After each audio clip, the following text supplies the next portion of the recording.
pulling out, or we're going to have some raffle tickets and giving out some free prizes, including this Goonie Bird right here. You can get your own Goonie Bird, courtesy of Corky Steiner, who's allowed us to do that. And we'll have some other gifts from the Known Theater, and most importantly, we'll be giving out 2 free passes to see the new Star Wars movie next weekend. So hopefully you can stop by.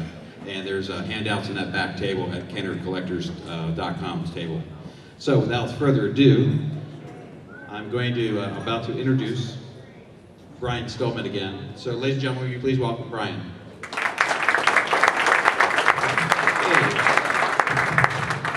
So I was told not to sit behind the podium, so I'm gonna be moderating this conversation, which basically means tossing some questions at these fine gentlemen and then letting them kind of do their thing. Because frankly, their story is super, super interesting. So why don't you guys introduce yourselves and say briefly what you did at Kenner. You could probably get them all. Good afternoon. My name's Jim Swearingen, and I have the distinction of having been the person that actually read the first script for Star Wars and was the first designer of all the very early toys. So I got to do all kinds of things that designers dream of. Going to California and seeing movie sets and movie drawings, meeting people early on when it was really not expected to be a toy line because it was a movie. Breaking in May against the toy schedules of Christmas season. So I had a great time. I am a graduate of University of Cincinnati. I worked with a lot of people here, and it was a great time to be at Kenner. We got to do a lot of free thinking in the preliminary design area that wasn't really budget oriented. We weren't responsible for profit or loss, so they let us do pretty much what we wanted to do. And that's really why Star Wars was a success, because they let us have our heads and just run with it for a while before everybody thought it was actually going to happen. So that's my quick synopsis. I'll turn it over to Mark. Tom? I got my microphone. Oh, you got it. Just share. Hi, my name's Tom Osborne, and I was director of design at Kenner, but started out as a industrial design co-op, as did Mark, as did Jim. And I think UC actually had a pretty big role in Kenner. I think it was at one time one of the largest employers of graduate designers. I started, like I said, in 1972, and Dave Okada hired me as full-time in 1976, and right after that's when Star Wars happened, and I really didn't have as much to do with Star Wars as these two guys did, but was involved in a little bit of it, and later Jim and I and Tim Effler, another designer from Kenner, had our own company where we did concepts and some Star Wars stuff. And Jim and I are now currently involved in starting a whole new toy company with Dave Maurer, and former president of Kenner, that we'll be going to Toy Fair with here. So it's really neat to be here. There's see like Jan Vandermeer, who worked in my group, is here. I haven't seen him for years. Bob Kling was also here earlier, sculptor that was in the group. So this is like a high school reunion for a lot of us here today. And I really appreciate the library and everybody having us here. Thank you very much.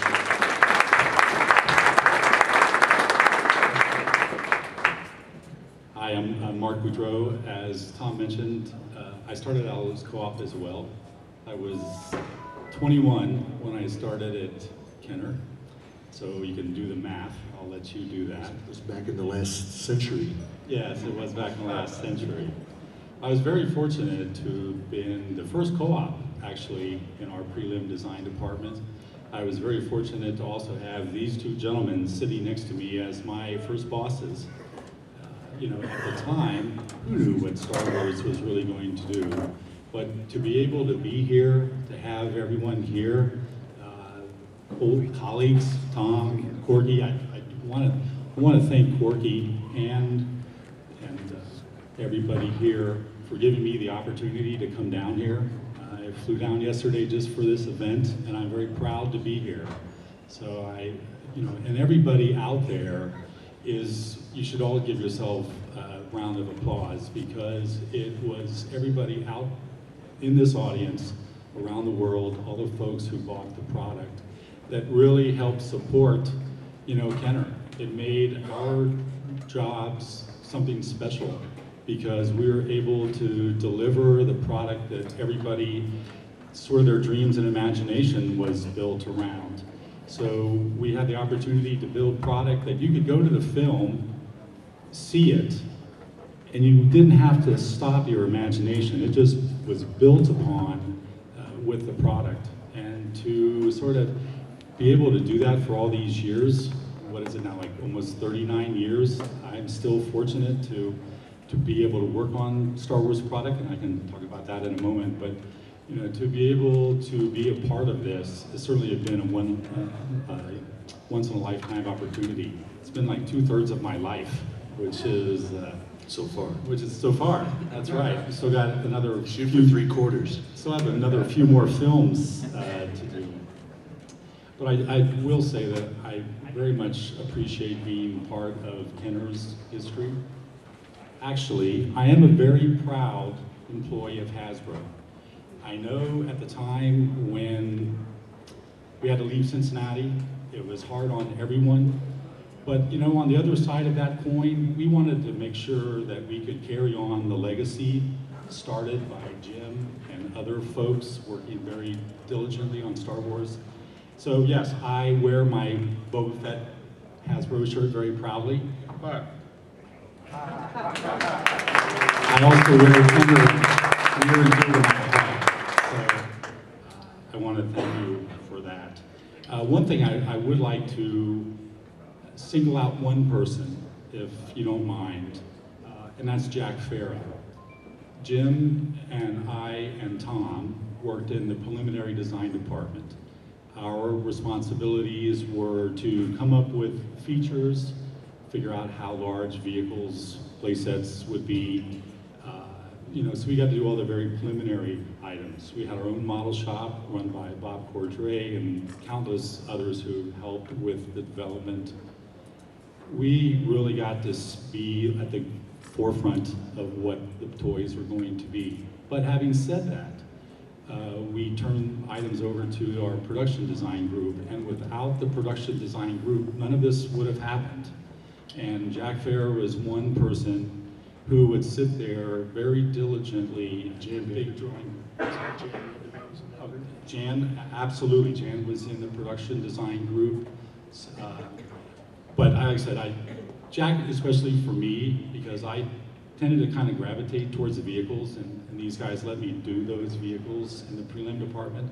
So I would go up to Jack's office as he was doing these big drawing boards. He would have to draw every detail by hand. And it was because his dedication that Kenner Hasbro was able to relaunch Star Wars in the mid-90s. If it wasn't for him, and others, of course, because it always takes a small army to do any of this. We happen to be fortunate to be sitting up here today, but it's countless folks who really, put a lot of blood, sweat, and tears into this line and really made it happen. So I just want to personally thank Jack, and I don't know if Jack is here today, but I just want to personally thank him for all his dedication and hard work. I mean, we have it easy now. We get to do everything on CAD.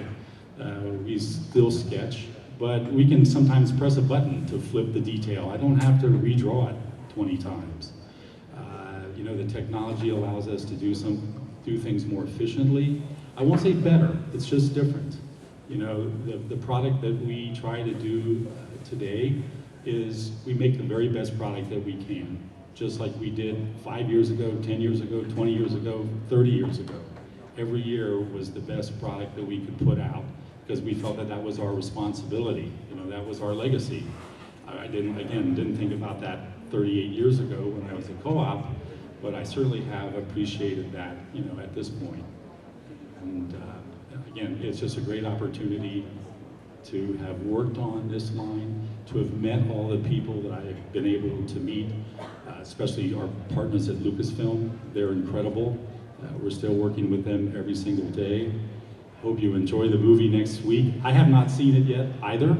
That'll be good. So I'm a big fan too, and so I'm really looking forward to it as well. So sorry about sort of the yabbering, but it's an opportunity, you know, to kind of tell a story from a little different perspective. I have been fortunate. Jim started it.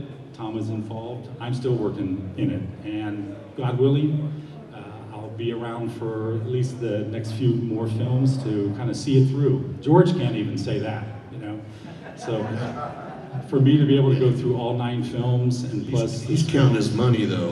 I'm sorry, what? He's counting his money. So Yeah, well, he's got a lot to do. Yeah, that's true.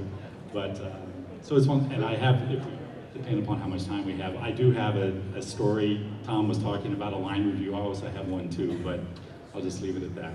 You know, I think the amazing thing is that we were youngsters. We were youngsters.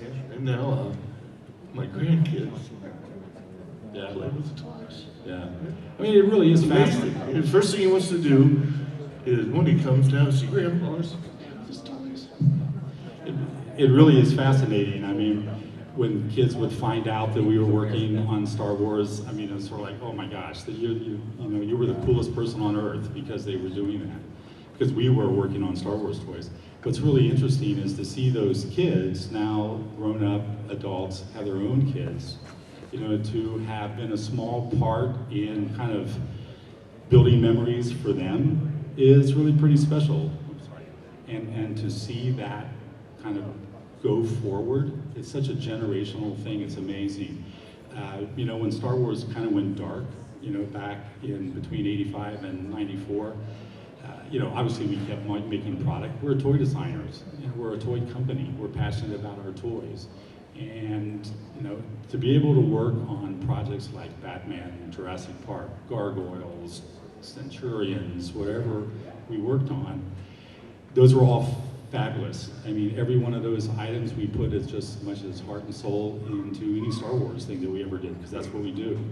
But I will tell you that when we had a chance to do Star Wars again, back in '94, that was nothing better. And again, thank you, Jack Farah, for allowing that to happen. So. Are there some questions out there? Because there are microphones out. They're going to come to you.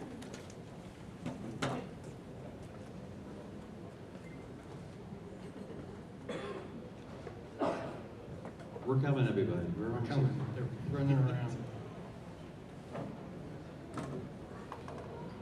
Is that? But seeing all these familiar faces is kind of a reunion of sorts, because Corky pulled this together. Brian Powers from the library. If you haven't Yes, seen, thank you, Brian. If you haven't seen the displays upstairs, take some time and look around. It really is pretty fun. There are things that I played with, and that's kind of how I ended up as a toy designer. So it's a lot of stuff. Girder and panel, yeah. I've destroyed more dirt and panels with earthquakes at home. The ironic thing is that Girder and Panel was inspired by them watching the Kroger building being built. And then several years later, Kenner's in the Kroger building.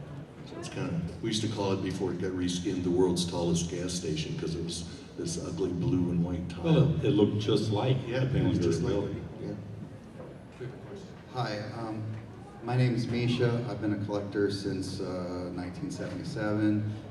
First of all, I'd like to thank you for your spectacular presentation, and my thanks to all the employees that are here that made my life so special for such an interesting and fun-loving hobby my entire life.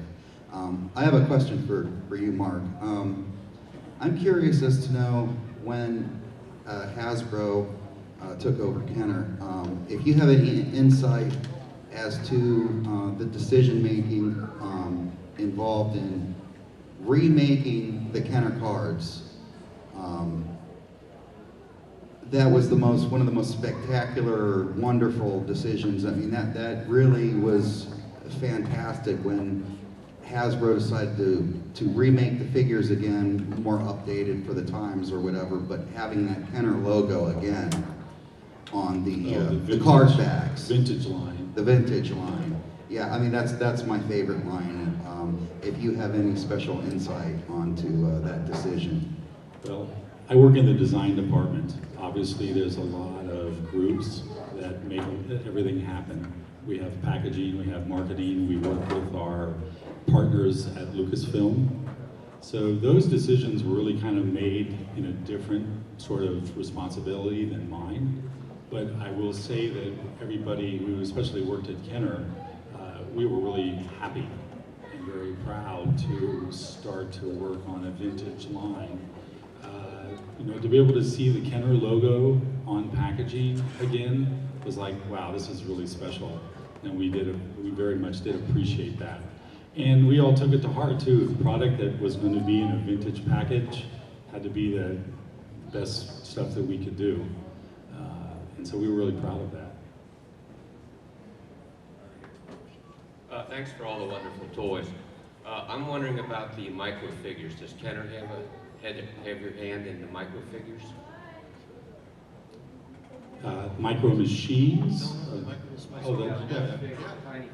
The die cast. Yep. Actually, I was fortunate. We started brainstorming. Nothing happens from just one person. The team gets together. We talk about a lot of things, what might work in a particular setting. What kind of themes do we want to go after? I can't recall everything. It's like the hard drive kind of skips around a bit from time to time. So, but when we started working on the micro collection, we thought, well, what can we do to complement the 3 3/4 inch line that we have? And we said, well, let's try going smaller. Well, how would we do that? And we would go to the die cast. So it allowed us to do small play sets. Because that was the thing about Star Wars. We did, starting with Jim's, all of his figures, and he also did the first X-Wing, first TIE Fighter. I kind of came on board. They let me work on the Millennium Falcon, which I'm really proud of. Just got finished doing the newest Falcon 2, so that makes sort of like 5. So that's pretty cool. But what we were kind of missing, in some respects, were worlds. And Star Wars also delivered planets and whole sets. Obviously, our figures and our vehicles delivered a great story, which kind of had to make up your own set. So the Micro World allowed us to do these smaller sets that would snap together. So you could do all of Bespin, all of Hoth, all of the Death Star, which is really great. And I do have one story. Jan will remember this. Where are you, Jan? Jan will remember this. We were going like, well, how in the heck are we going to do the 100 whatever figures we did for these guys? They're all little figures. How are we going to do pattern drawings and sculpt inputs? So we cleared out the tables out of one of our conference rooms. We all each had 35mm cameras, and we set up 4 cameras in this conference room, and we all had props. I'm sure Jan was a model for a bunch of them. We'd have boxes and things, and we'd have a list of all of the characters we want to do in a particular set. So we'd have somebody who would volunteer to be the person in the middle. You'd hold the blaster the right way, you put your foot up in the box. If you were a Hoth figure running up into a snowbank, you had your leg, had your foot up onto a box, and you had the blaster in hand. So we would go, okay, this is now Snow Trooper, this is now Rebel, Hoth Trooper. And we would load up our 35mm cameras, and we would go 1, 2, 3, click. So instantly we would get 4 views of these figures. We didn't know what we were going to get until we developed them, so we were hoping we did okay, because you wouldn't want to have to do that all over again. But it was a fun way of doing this. It was a team way of doing it. It really was a collaborative effort. Yeah, I got to sit in my office and make these little models and things like that, which was a lot of fun. If I could ever put a model kit in my hand, I always had one. That was back in the day when you could actually make your own models. Now it's sort of like, oh wow, it's like if you have more than 2 minutes to do anything, you're lucky. But it was really a collaborative effort, and it was a lot of fun. I think the thing I'm most jealous about is that when we started in 1977, 76, our price points, my first X-Wing, when we were working on that, the price points were, I think, retail was supposed to be $15, $16. And you go to retail now. I bought an X-Wing, a new one, just to go with my old one, and I spent $50. Yep. You are so lucky with the price points. No wonder they look so good. This question is for Jim. Next question, please. This question's for Jim. Jim, what was the most challenging aspect of designing the toys? Working with these guys. No, I think the most challenging thing for all of us was the time frame, because they signed a contract to do the product in April, right before the show. And there wasn't going to be product for a year, so we were really crashing to get things out of the door. So, and it took, once it left preliminary design and went into production design, they really were crunched. So, I had the luxury of time, and we had, we got to do all the glamorous stuff, but come in with ideas, and you turn it over to the people that do production design, the engineers, the model makers. They really were the ones that crunched all the time. Yeah, I remember because I was co-op, as I said, and so for a bit there, until I graduated in '78, June of '78, and I was fortunate to say, well, okay, this kid's not so bad. I guess we'll hire him after he graduates, and so I just kind of came back to my office and kept going. But the one thing I did notice while I was at school at those times, 3 co-op quarters, was that it was all hands on deck, as Jim was mentioning. When the production guys got a hold of stuff, there was nothing that was going to stop them. Certainly, and the clock ticks. No matter what you do, the clock ticks. And that's what really I was super impressed by, is just seeing the entire company getting behind Star Wars. No matter what group you were in, whether you were up on one of the upper floors in the Kroger building or whether you were down in the basement in the shop, everybody pitched in, which was incredible. And it was weird because being as a co-op, I kind of knew that we weren't going to be able to get product out. And I remember being part of the group is that I helped to kind of do the graphics, at least the mock-up, for the early bird special. So I guess I was part of I was a culprit for selling, cardboard boxes. But we knew that we knew the promise of the cardboard box was going to be so awesome, to be able to get those figures. That we apologize for, having to do what we did, but there was a reason. We were so passionate about Star Wars. We wanted to make sure that Star Wars was top of mind for everybody, and that you weren't going to forget. Not that you could. The lines were wrapped around the planet, when the movie came out. So it was a special time. We were, like I said, we're 25 years old, and all of us met George Lucas several times. I think Mark and him are Facebook friends now, but it was just, in retrospect, you didn't realize how cool it was. Oh, yeah. To fly out to San Francisco, and I remember I was talking to Mark earlier. I remember one day we flew out with Jeff Loeb and Tom Clark, who were product managers on the product. We had the patterns for that. What's the name of the big Tidarium shuttle. The Tidarium shuttle. It's huge things, like carrying a coffin. And patterns were solid pieces of stuff that the tooling. We had to get approvals for everything. Everything had to be approved by Lucasfilm. And we got to waiting for the taxi at the San Francisco airport, and the box that we were carrying it in, which was just disintegrated to pieces. Well, we had to lug this thing all over San Francisco for a couple days. It's amazing to hear Tom say that now, because before, you're right, we had to make wooden patterns and other ways. Now we just send our patterns digitally. We work on, like say, the Millennium Falcon, for instance. There's as much work that goes into those as ever. The techniques that we use to get there have changed. But the effort that goes into the stuff remains the same. But it is pretty cool. We have OBJ images, a bunch of JPEGs of, hey, here's the turns of the vehicles, what do you think? I can just push a button, and it goes electronically to Lucasfilm. They come back and say, oh, it looks pretty good. Can you tweak this here, tweak that there? So we never send patterns to Lucasfilm anymore. It's all done digitally. But we've been working with Lucasfilm for such a long time. Jim started the relationship with those guys out there. I'm proud to say that we've been able to keep that partnership up, really well. we're really happy to be able to work with Lucasfilm. Obviously, Disney is involved now. So I do think that R2-D2 is probably as popular as the mouse these days, in case there was any question 30 years ago. And I think that, Walt's turning over in his grave. no. Disney knows a good thing when they see it. And they're going to do a great job. J.J. Abrams, I'm sure, is going to deliver Star Wars the way we all hope it to be. Like I said, I have not seen it yet. I know enough about it to have done the product, but I am certainly waiting for that.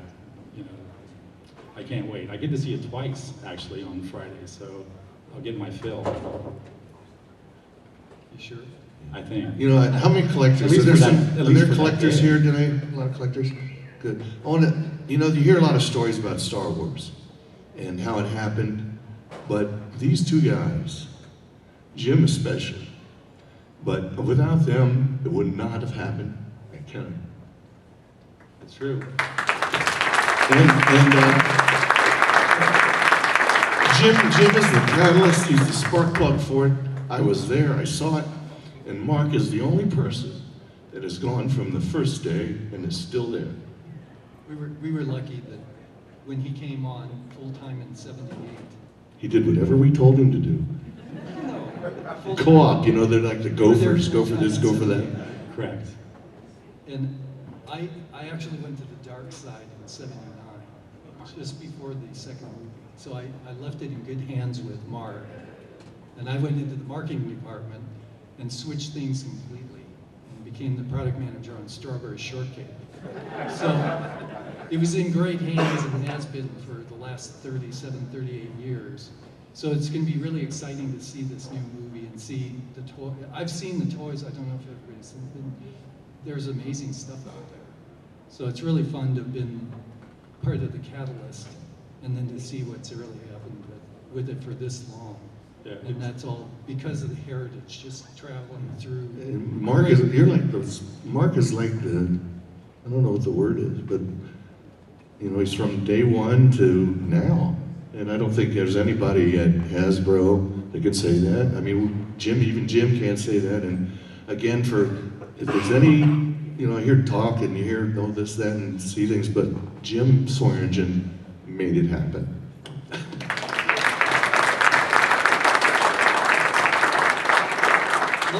Luckily, there was a big company behind that, so but it was a lot of fun. Jim And I've Ball. got to do things that I had lunch with George Lucas's dog.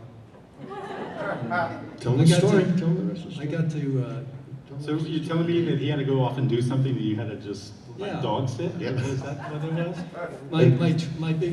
my story, the end of my story was, I went out to see Boba Fett for the first time with Dave Okada. We were going to take pictures so we could make this figure that they were going to let us do before the movie. So I went out and we took pictures and then we had lunch with George and his dog Indiana, which is where Indiana Jones came from. And after lunch, Dave Okada and Gary Kurtz, the producer, went off to talk about some business thing. And George Lucas and I had an hour alone in his office, looking at his comic book collection. He had a painting of from a Conan book. He had the real painting that I had a poster of in my office. We just chit-chatted for an hour, and I have only one regret from Star Wars. I had an hour alone with George Lucas, and I didn't ask him for a job. And we're glad you didn't. Yeah, we benefited from that. Yeah. I could have been a toy designer at Lucasfilm now, but that's my only regret.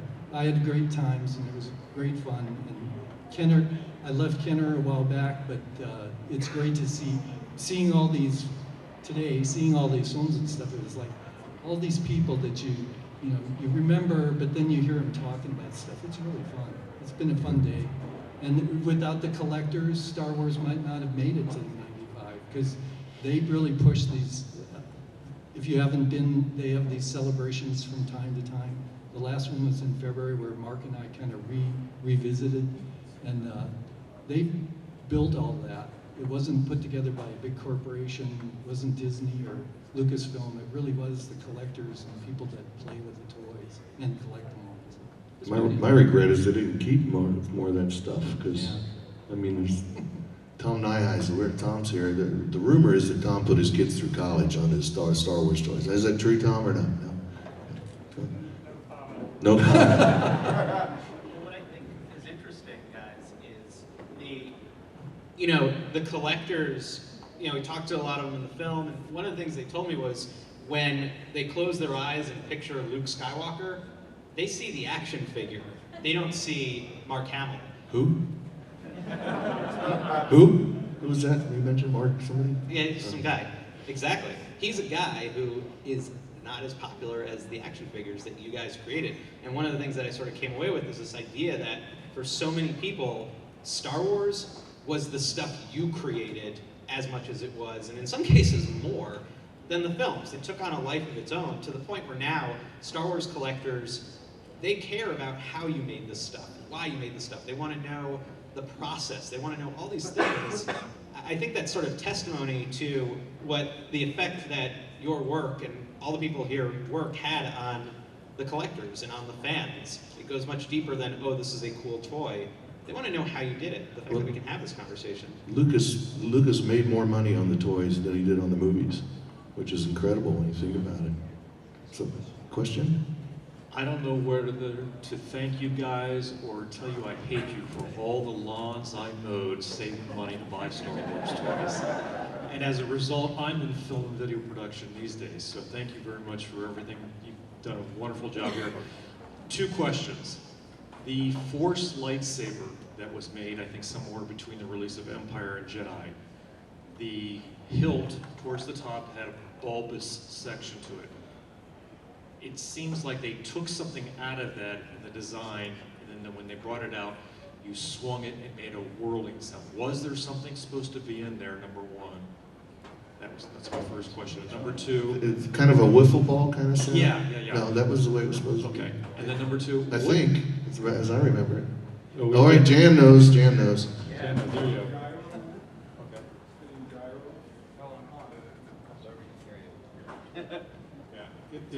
This is Jan Vandermeer, by the way, who's the designer for a long time at Kenner, and made his claim to fame was the Ghostbuster toilet toy, which we got a lot of letters from too. A lot of hate mail on that. So in the top of that was a gyro. So as you move the lightsaber, you feel this gyro effect in it. But the sound he's talking about was kind of a wiffle ball kind of sound. Exactly. Yeah, Secondly, what took so long for me to get a Y-wing fighter? That was marketing's fault. Thank you. Tom McGrath over here. That's a designer's answer to all those questions. A couple other ones, 2 questions.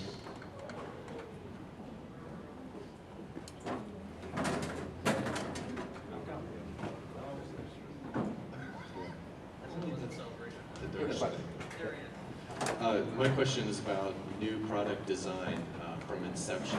I'm wondering if you can speak about the process, both in terms of at Kenner and then also at Hasbro. Is this a bottom-up process, a top-down process, a mixture of both? How does that work from inception of a new product to its actual creation? I think in the old days, and I'm speaking of the 70s, it was kind of it was bottom up as far as designers working up towards the marketing things. Sometimes it came the other way, but a lot of the concept stuff came through design and then went through marketing. Some of the licensing stuff was brought in through people like Jim Black and those, where it was, this is a great product, let's take a look. I don't know how it is now. Well, plus there's a lot of inventors. There's tons of professional toy inventors throughout the country. Marvin Glass being one of the oldest, is now big monster, but and Bang Zoom here in town, very successful. So a lot of products are invented outside the industry now, and I assume that's still happening at Hasbro. Well, I will say Star Wars specifically, I mean, now it's a collaboration between Hasbro and Lucasfilm. I think Jim might have mentioned earlier it was kind of hard to do the product at first because you were relying on a photographer that may or may not have been at the set, may or may not have been at ILM, which is Industrial Light and Magic. They were the guys who built all the models. And so you were reliant upon that. And all we had were 8x10 glossies. So you can imagine what that was like, trying to glean detail. Now it's a completely different world. Everything is documented, everything is digital, everything is high res. When we get information from Lucasfilm, these are images that are like 45 inches wide. You know, we can zoom in on the smallest detail. And it really is a collaborative effort. They give us story plots, plot points to the story. They give us as much context as they can. And what we try to do is work back and forth. It's like, okay, what are the core key characters? Is it, well, speaking of the new movie, Kylo Ren, Rey, Finn, what's Han up to? What's Leia up to? Now, there were certain things at the time when we first started working on the film, where it was kind of what we call no-fly zone, where they wouldn't even really tell us what was happening with some of the items.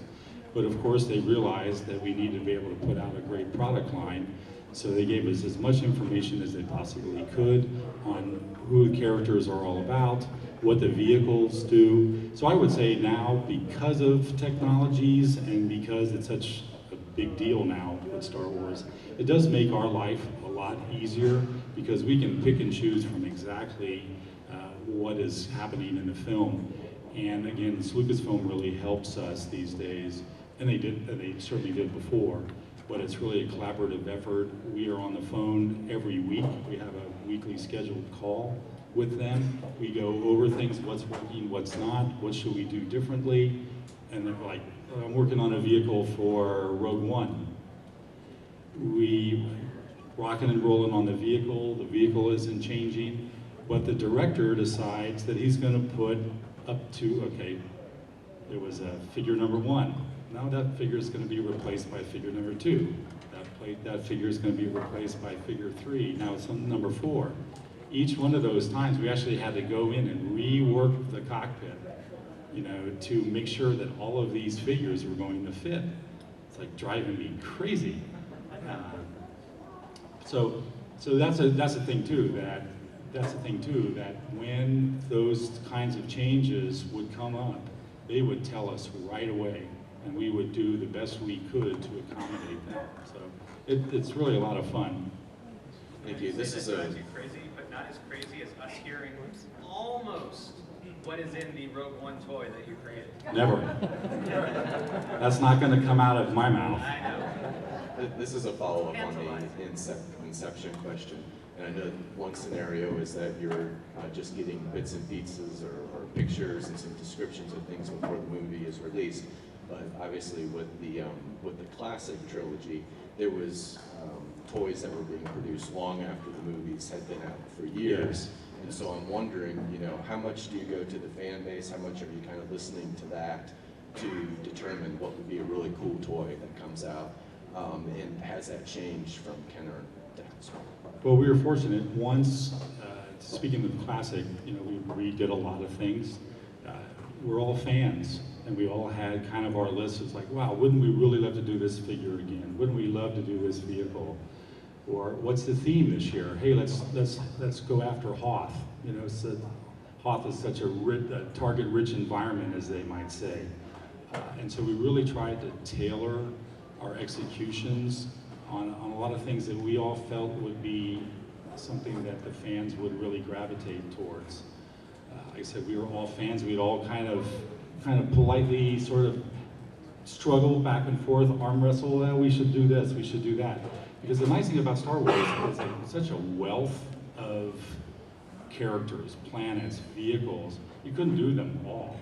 And we were kind of going like, for the collectors out there, we're going like, you know what, there's that character in the shadows in this one photo that we never got to before. So that's important to be able to glean the information, for that particular character. Lucasfilm has since digitized everything that was from Classic, so all the information that we did not have at first, we currently have now. It's all in a digital library. So if we want to go back and do a classic figure, we have all the information that we need, which is really great.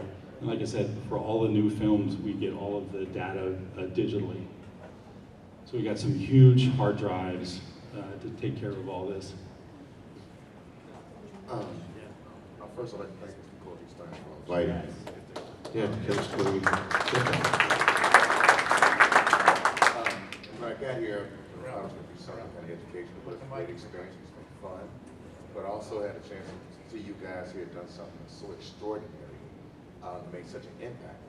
I have to ask, I know you probably ask people what they like and what not, but is some of this research, some theory, or some of your imagination, theory or research that may have triggered these type of thoughts? I don't know. Well, Is it all imagination, or is it some research to it, some A realism? lot of drinking. Well, part of what happened, I'll talk to the very beginning of this. George Lucas did his first film, THX 1138, when he was in college. And when I was in college at UC, I saw that film and kind of put it away in the back of my mind and thought, oh, that's, it was the beginning of my science fiction fandoms, because I'm a fan of science fiction movies. Speeding forward, 1976, there was a little blurb in Starlog magazine saying that George Lucas had just finished with American Graffiti. It was a great hit, and he was going to do a new movie, Star Wars. That was a little thing in a magazine. I put that away. When the script came into Kenner, and it was, you know, does somebody want to read this script? It's for a movie called Star Wars. This hand went up, and I took that thing home. So the inspiration for that thing was kind of a combination of being a fan, knowing George Lucas, figuring that, you know, did a pretty good job with American Graffiti. It told me, and after I read the script and saw the spaceships and things that were in there, it really does trigger your imagination as a designer that there's something here that we can't see yet because there's no pictures, but it sure looked pretty good to me. And passing that along to other designers, to the marketing people, and people starting to see the thing and reading it and hearing it, and finally seeing pieces of the movie, it really triggered all that stuff. So it's a combination of imagination and the reality of the TV shows and movies that really makes toy design, from a licensing standpoint, happen. Did anybody see Time magazine this week, by the way? Because R2's on the cover. And I can remember the day we were in a product meeting, and it was May 25th, 1977. And Star Wars was a product line that we're going to do, you know, and they brought in Time magazine with our Darth Vader on the cover. And I think everything changed that day. It was all of a sudden, it was like, and that movie was first run for over a year, which is unbelievable, just unbelievable. But I think when that came in that day, that really kind of put the turbochargers on, or the boost or whatever, because it really got things going. I have a simple question. How long did it take 30 years ago to go from concept to getting it on the shelf? And how long does it take now? Well, back then it was at least 52 weeks, so it was a whole year. So when we started in April, May, we were expecting product in April, May the next year. You can make a human quicker, you know, babies. I don't know. Are you sure you're doing shorter? No, I would say the More timing. fun, too. I would say the timing is about the same. You know, you're still going through the conceptual process. Lucasfilm was really involved with that, going through concepts, approvals, sculptings, paint masters, still have the tool. You know, so the digital, like I said before, the digital part of it kind of helps expedite things. But there's still physical things that need to be done: tooling, shipping, manufacturing, painting, packaging. There's a lot that goes into it. We can never make it quite fast enough, but we try our best. Hey, Mark. Actually, follow on to that Hi, question. Rick. How's it going? Good. you know, knowing that you've developed toys over this lifetime, and what started out in, you talked about sculpting and hard copies and all that, and now you're talking about digital. Do you miss the old days of hand sculpted figures and hard copies? Or do you like the world of digital and being able to crank things out? Well, I can't speak to the sculpting. That would be more Bob Kling. I don't know whether Bob is still here. Dave Benemeyer, who came up to Rhode Island, is our master sculptor now, as he was in the Kenner days. Even the sculpture is now digital. They very rarely sculpt in wax anymore. Because the nice thing about that, we do a lot of scales. We do our 3 3/4 inch, we do 6-inch black series. The reason they're called black series is because they're like the super deluxe collector item. They're done in this really elegant matte and gloss black packaging. They have super articulation, lots of deco, weathering. And then we Good evening. May I have your attention, please? In 30 minutes, the main library will be closing for the night. If you are working on a computer, please be sure to save your work before shutting it down and pick up any items you may have at the printer. Also be sure to take any items you wish to borrow to a self-checkout station or the checkout desk on the first floor. Once again, the main library will be closing in 30 minutes. Thank you. You guys got that? We're gonna go for 29 more minutes here. Right. So, and we also do 11.5-inch figures. So the advantage of doing it digitally, it allows us to use that basic shell or buck, if you will, sort of a starting point, allows us to go to all those different scales and leave and use a consistency or have a consistency that you may or may not have been able to do in wax. So once you get one approved, there's a lot of flexibility that we have there to work on things. As far as vehicle development, a lot of that stuff is digital. But back in the day, I used to make a lot of models. Foam core models, if anybody knows what foam core is, it's essentially cardboard laminated on either side of foam. And it's a great way to make quick mock-ups of things. Actually, I have, Tom might even remember this, there was a presentation that we were gonna have. Folks from Hasbro were gonna come down and say, oh, we need a new advanced TIE fighter for Darth Vader. And this was like in the afternoon on one particular day, and it's like, I'm going like, okay, well, that doesn't exist. So overnight I kind of whipped one out, and the next day we had this kind of made up off-camera version of what we felt the Darth Vader's TIE fighter would be, you know, second edition. So, you know, that was done really fast. But the days of sitting down and being able to make models, like I've made most of the Megaforce line models, the micro set models and things like that. Oh yeah, we were even doing at the very last bit of panel and girder. Myself and my boss, Don England, who had the foresight to hire me. No, just kidding. It was something great because he was in the airplanes, I was in the airplanes, and he goes, oh, that kid's pretty good, you know, he's decent, so we'll hire him and see what happens. But we were working on stadium builders for panel and girder. We were going to be able to build all the traditional sort of 1970s era round stadiums, including Riverfront. But I can't remember exactly why I didn't go, but it was still fun. I think we can take 1 or 2 more questions. Steve. Yes, Steve. Hi. Steve McCanley, he's a former employee.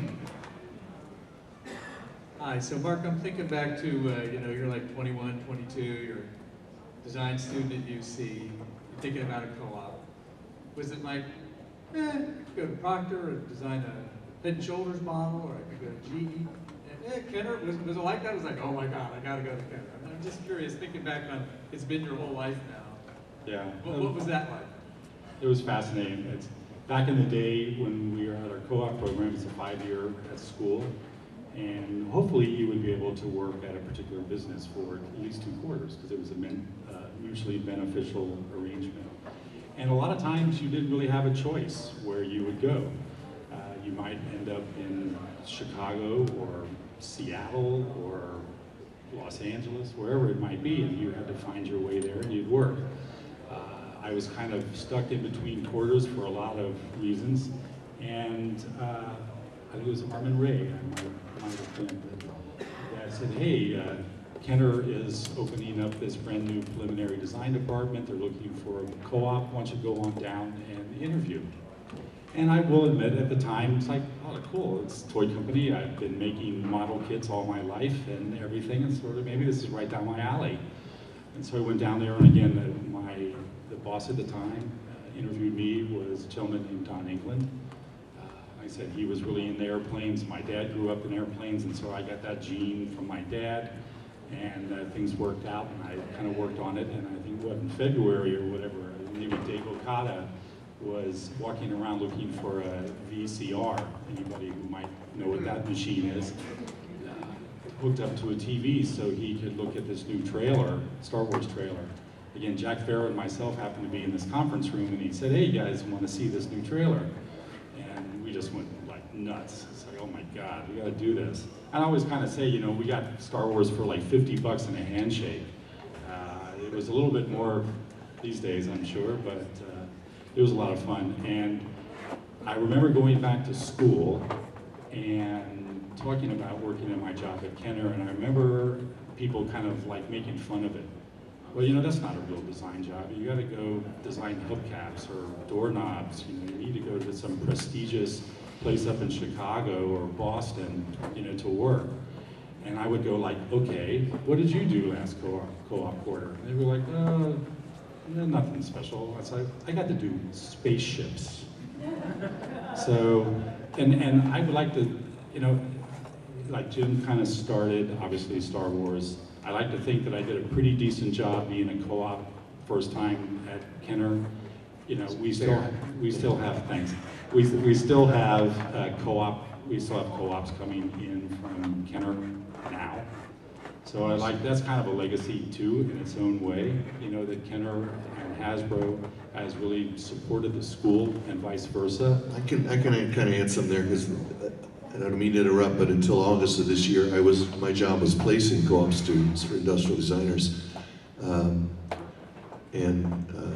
Kenner, the bloodline, Kenner, Hasbro, whatever, is almost, in fact, it's over 60 years long, the relationship that Kenner and Hasbro's had with the University of Cincinnati. And my story is similar. I knew Kenner was here, and when I actually went around my co-op advisor and went directly to Kenner and was hired by Bob Lindsay, and then when they found out, they were really mad at me at UC. And of course, then here, 30 years later, I'm scolding students for doing the same thing that I did, and going around me at the time and getting jobs. So the co-op program's been the Kenner, I think, is the Kenner / Hasbro now, is the longest continuous employer of co-op students, industrial design co-op students from UC. Yeah, and it was like I said, I kind of alluded to that at the time, yeah, maybe toy design wasn't like, you know, really well known, and really wasn't, it was underappreciated, it certainly wasn't appreciated. And I would say now that it's really turned around quite a bit. You know, to be able to be in the toy industry, there's actually classes being taught now at there's two universities have majors in it. Otis and FIT have majors in toy design, which didn't exist back then. So things have really come a long way. I mean, it's a really cool thing to be a part of the toy industry and to be a small part in this particular brand. Like I said, I can't imagine doing anything else, and I'm like one of the luckiest people on the planet to be able to do this. All right, we got just one more question, and then we'll wrap it up. Hey, Chris. Yes. Do the three of you have any specific single figure or vehicle that you like the most for any particular reason? Single what? I'm sorry? Any vehicle or figure from any of the series of Star Wars that you like the most? I like a Ferrari Mondial, but that wasn't a Star Wars product. I worked a lot. I did a lot of the AT-AT. I don't remember a lot. You start forgetting stuff. But I remember I worked on the AT-AT quite a bit, and that was a very cool vehicle. You know, to see that thing come stomping through the snow, and And it's interesting because there's an industrial designer named Sid Mead who does a lot of, somebody's shaking your head, so he's very much into, I think he did a lot of Blade Runner and stuff. And there was a big lawsuit because there was a vehicle that he had painted for some series for U.S. Steel that looked an awful lot like an AT-AT. And do you remember that going on? So I think for me it was the AT-AT. My favorite has to be the first X-Wing fighter, because I actually had a hand in it. So. But it was, you know, all that first stuff. Now I see the things and they're just amazing. I want the Black Series TIE fighter. So it's you awesome. Get me one. It's awesome. It's $50. $60, how much is it? Don't you get a discount? Yeah, Mark, can we get it? We gotta get it, yeah. Just kidding. It's too big. It's like it takes up the whole room. Like I said, these guys, I sort of gravitated towards the vehicles, and these guys let me do it. So I very much appreciate that. I remember, I guess my first big major Star Wars item was the Millennium Falcon, working with the team on figuring out the size, the cost, the features, you know, those kinds of things, because it is... Good evening. May I have your attention, please? In 20 minutes, the main library will be closing for the night. If you are working on a computer, please be sure to save your work before shutting it down and pick up any items you may have at the printer. Also be sure to take any items you wish to borrow to a self-checkout station or the checkout desk on the first floor. Once again, the main library will be closing in 20 minutes. Thank you. So where was I? Millennium Falcon. And so I've been very fortunate to work on the major versions of it throughout the years, plus the one coming out that you'll see next week. I would think that Slave One, if anybody has seen my shirt, it's a Boba Fett shirt. So like Vader and Boba Fett are probably my two favorite Star Wars characters. I guess we all have a bit of bad guy in us, or dark side, what have you. They always had the coolest toys, right? Especially Boba Fett. Enjoyed working on the Slave One. But I guess for me personally, working on a licensed brand is sometimes you have to have the right temperament to work on a licensed brand, because you're not actually designing things from a blank piece of paper that came out of your head. It came from Joe Johnston or Nilo Rodis or George or Ralph McQuarrie. The true artist of Star Wars. He was the one that really got, 20th Century Fox and everybody excited about George's vision. But Lucasfilm has allowed us to do sort of what we call off-camera. We always had this thought that, like, okay, the camera is showing you a certain portion of the world of Star Wars, but the world of Star Wars is 360 degrees. So we thought, well, what happens beyond the reach of the camera lens, or beyond the view of the camera lens? And so Lucasfilm was very accommodating for us to mini rigs, for example, something I really enjoyed doing. Small little vehicles that were kind of based on story plots and kind of based on elements that you saw in the film. Not only $5 little things, but from a personal point of view. $12.99 now. Probably maybe 1,000. Who knows? I don't know. But to be able to do that was really pretty cool. I mean, that you put yourself into it. And then we had a lot of what we saw like hidden features. Over the years, we've added toyetic elements to the product. Panels would blow off, guns would pop out. That don't really exist, at least not shown on film. But we always thought that, you know what, a Jedi starfighter is flying around asteroids with the Slave One, but the Jedi starfighter has a lot of tricks up its sleeve they just didn't happen to show us. So what would happen if you press this red button over here? And so the panels would blow off, it would expose more guns, wings would open up. And actually when we did the Jedi Starfighter, that actually prompted the designers at ILM when they did the Episode 3 Jedi Starfighter. When those wings opened up on a Jedi Starfighter on the battle over Coruscant, those were inspired by the made-up opening wings that I put into the Jedi Starfighter from the second film. So those little things are pretty special, and I really appreciated them being able to allow us to do that, because that's what made them toys.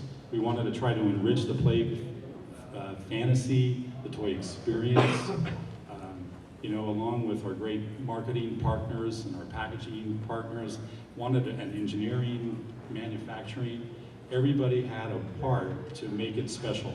Some folks like to take the product out of the box and play with it. Thank you for that, because we spend a lot of effort making them toys. But we also appreciate folks leaving them in the package, because the package is part of the toy as well. So, so thank you very much for the opportunity for us to do what we do, and we very much appreciate it. Yeah.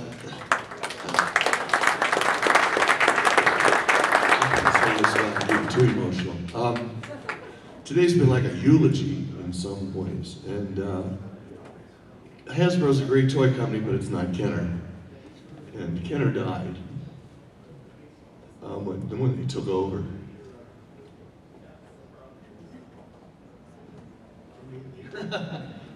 No, I just hope that my tombstone says Kenner designer.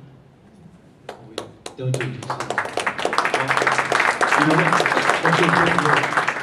I'll say a lot of other things that my wife will put on it, but it was the greatest. All right. No, I'm sure Vicki would be very supportive of anything that you wanted to do with that. Right? I don't know. I always thought about that, like, would I design my own tombstone? Do they have Star Wars tombstones? Is that a licensing opportunity for us? We might have to pay a royalty. I know somebody here has a tombstone with, and this is true for you, they're not from Cincinnati, there is a SpongeBob tombstone here. And two of them, is there two of them? Yeah. But it would be, I wonder if they can do that. Maybe But that reminds me, I'll have to Photoshop something and have advanced approval from my licensing partners. Hey, can I do this 50 years from now? But I mean, just the legacy that the Steiners and Corky and everybody, that was our home. Yes, it was. Brian? Thank you, everybody, for, I know it's been a long day, and I really thank everybody coming. And I just want you to give one last round for Brian, Tom, Jim, Mark.